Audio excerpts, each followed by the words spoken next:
Hi everybody. So, furthering my quest to read books that I already own, today I'd like to review Gone to See the Riverman by Kristopher Triana. I hope I'm pronouncing that right. If I'm not, I apologize. And yes, there's still a bunch of stuff in the back of my car. Kristopher Triana is considered an extreme horror writer. He's won Splatterpunk awards. And so, of course, the subject matter that he's going to write about is going to be somewhat extreme. You can expect blood and guts and gore. You can expect it to look at things, more taboo subjects.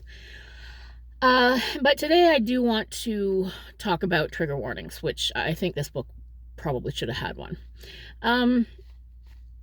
So I'll get to that in a minute. First, I'm going to tell you the story. So it's a story of a young woman. Well, actually, she's not young. She's about 40. Her name's Lori, and she is a fan. And this is what we call hybristophilia, which is the concept that women like bad boys. So women, these are the women who write to killers in jail, who develop all of these weird parasocial relationships with guys who are never going to, be able to have a functional relationship with them. And she's been writing to a serial killer who is convicted. He's in jail. And his name's Edmund Cox. And when the story starts, she seems like she's lonely. She's the kind of woman she's lonely, and maybe her life never really amounted to much. She waits tables for a living. She takes care of her disabled sister. And she has landed on this relationship with Edmund as a means of trying to get maybe internet famous, maybe get a podcast, maybe try to uncover something that all of the experts hadn't, all the true crime people had not.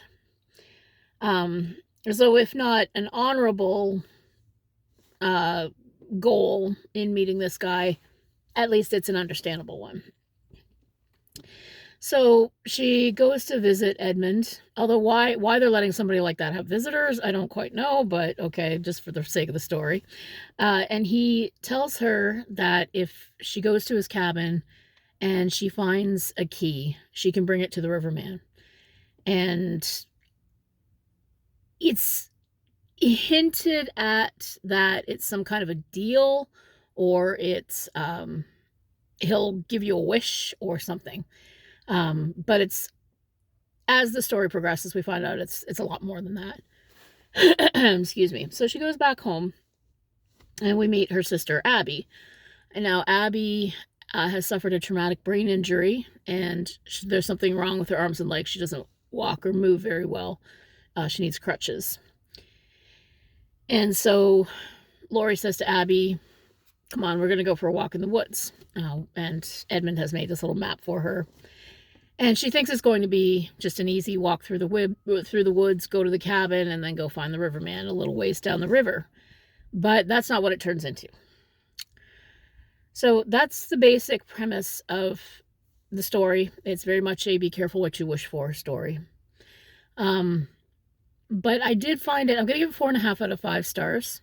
Now, the first reason being, Lay and Lie are still really, really irritating to me, and whoever edited this thing should know better.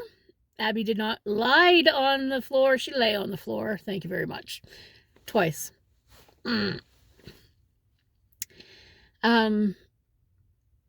It's a pretty compelling read. There's some good gore. There's some really trippy stuff that happens toward the end, which is really compelling. And then the backstory is pretty heartbreaking. But now we're going to come to trigger warnings. Now I'm going to spoil the story. So if you don't want to know more, go, you can certainly stop watching now. And if you don't, and if you're the kind of person who is triggered by eating disorders, sexual assault, especially sexual assault of a minor, I would recommend very carefully being in a good headspace when you read this book, because there is some pretty intense content that even gave me pause, and I can kind of read my way through anything, except don't like when the dog dies. But the dog didn't die in this one, although unfortunately he was just kind of left alone, so he's probably going to die anyway. So there's almost nobody likable in this book too. All right, so trigger warnings. Now, I've written comments on other YouTubers' videos, how I feel about trigger warnings. On the one hand, I think that it's polite and respectful to, warn people if there is going to be something that could be triggering. On the other hand, I do think that anybody who does suffer from PTSD and is dealing with these kinds of issues, I believe in treating people as adults, and I believe that if they do have these kind of issues, then they know what triggers them, and they are fully capable of doing the work and, being able to figure out what's going to be a problem, what's not. But I do think, I think that we also need to, there's not enough discussion on what exactly trigger means, okay? A lot of people complain that we live in a society that's always just, it's just ready to cancel everybody at the drop of a hat for, being an asshole. And unfortunately, the term trigger has been co-opted by internet trolls to mean anything from disagreeing with somebody to being offended by certain content to having feelings, being angry or upset. None of that is what trigger means, okay? When somebody has PTSD, and I mean, anybody that knows this doesn't need a definition, but anybody who doesn't know this, who is just whining that people are just too sensitive nowadays, and everybody's just so politically correct, and extreme horror isn't supposed to be politically correct, and that's why we read it. Blah, blah, blah, blah, blah. Okay, no. When somebody does suffer from PTSD, if they accidentally come across something like the sexual assault of a minor, like detailed description of an eating disorder, not only can this send them into panic attacks, anxiety, make them absolutely miserable for days on end, and possibly, if they do suffer from the kind of behaviors that are described in this particular instance, it could actually trigger them to start the behaviors again. I could see that happening. So in this case, I think it needs a trigger warning. But again, that's my opinion. I'm a reviewer. Don't come for me.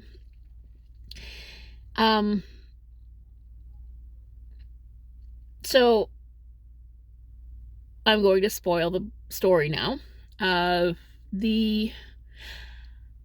Laurie and Abby walk through the woods, it's more than just a journey to fulfill a quest or to do what this dickface Edmund Cox serial killer person asked her to do. It becomes a journey into their darker selves, into their darkest selves. And we find out what happened in their family and the family's secrets that they've had buried for years and years. And it was compelling for that because there's several layers of Laurie's psychology that we sort of touch on as we go. And we find out that, Laurie herself is just not a nice person. So first we encounter Abby trying to entice her younger siblings. Abby, at the time, was 14 and a half. Laurie was 12. Petey was 10. So there's about 2 years between them. And she tries to get them to go on this swing and go across a culvert, like in Bridge of Terabithia, where they go across the thing. And you just know that there's something is not right with this swing. This is why everybody warns you that it's dangerous, right? But Abby protects Petey and says, no, you don't have to do that. Laurie protects Petey. And Abby's like, oh, come on, don't be a wussy. So a couple of years later, Lori likes the boy, an older boy, but Abby starts dating this older boy and just sets off Lori's jealousy and rage. And it gets really bad when Lori finds them again at the same place in the woods, across the river, where and Abby is having sex with this guy that she likes. So Lori decides that she needs to learn about sex because their parents never told them anything. Now, it's the early 90s, so it's before the internet became a big thing. But hey, Lori, there's still books you can read. So anyway, but she gets it in her mind that she needs to learn about sex. So, and again, here's where the trigger warning comes. She starts raping her younger brother, which is really uncomfortable to read about. And when Petey tells her they've got to stop, because it's questionably consensual at first, because obviously a 12-year-old boy can't really consent. So it's questionably consensual at first, but as it goes on for a few weeks, he starts getting freaked out and the guilt and the shame build up. And Petey stops eating. Which, that's the second thing that needs a trigger warning. I think that there's a long and detailed description of Petey's decline as he stops eating. And his cheeks get hollower and his eyes get, dark circles under them, and he gets more and more frail, and eventually he does waste away. And I've spent enough time on pro-ana sites that I think that these descriptions could actually be quite triggering for somebody who suffers from an eating disorder, because unfortunately the pro-ana sites,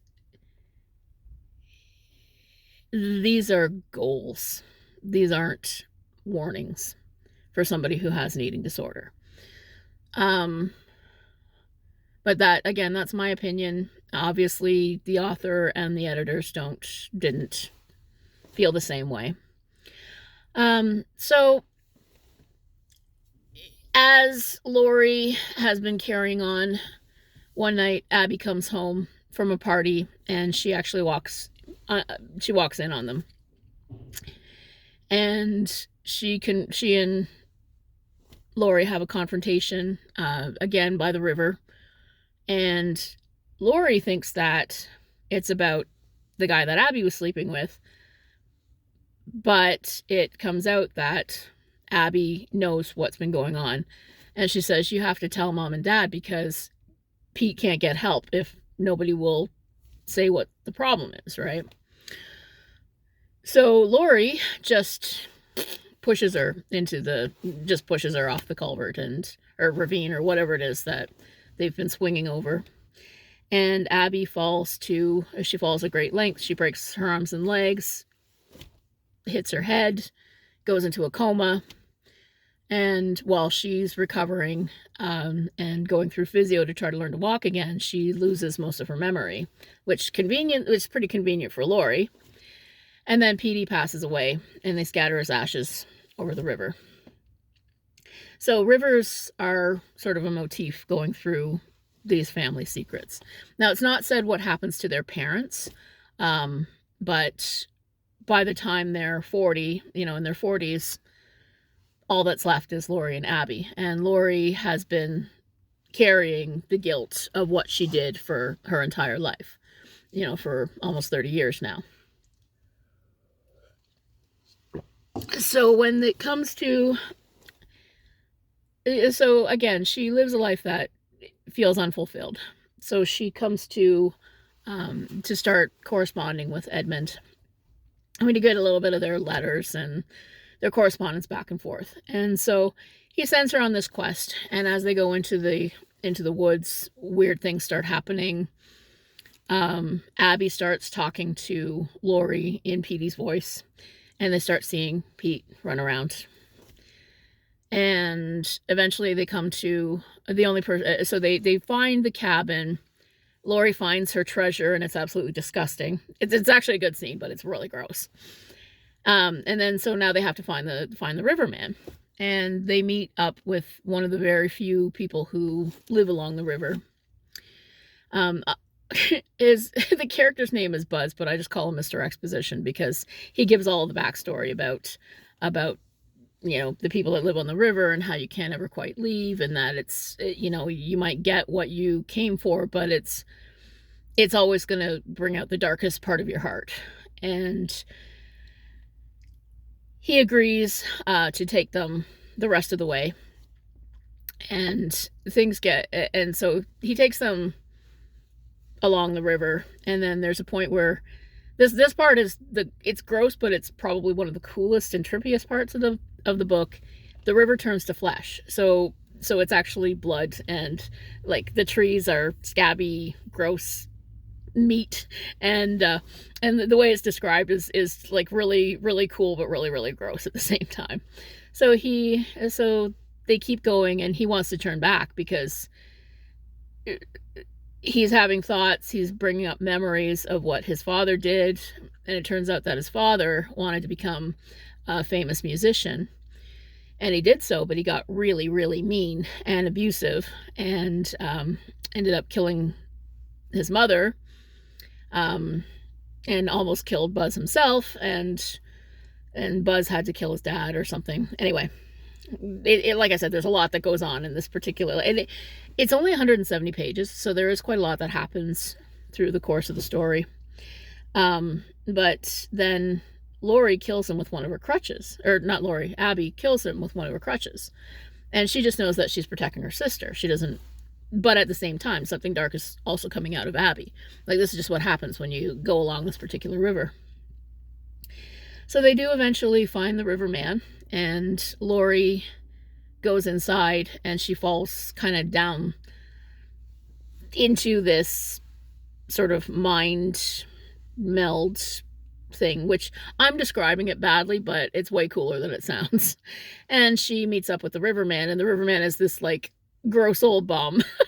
Well, I shouldn't say that, but he's like overgrown, and but he plays this wicked guitar,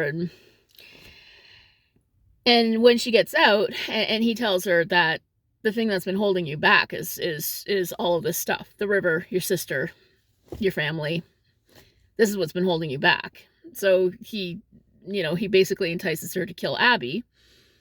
And Abby, is enticed to kill Lori, and then there's like this big confrontation. And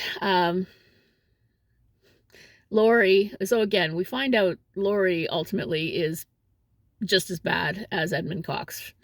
And the trip to see the riverman brings it out of her.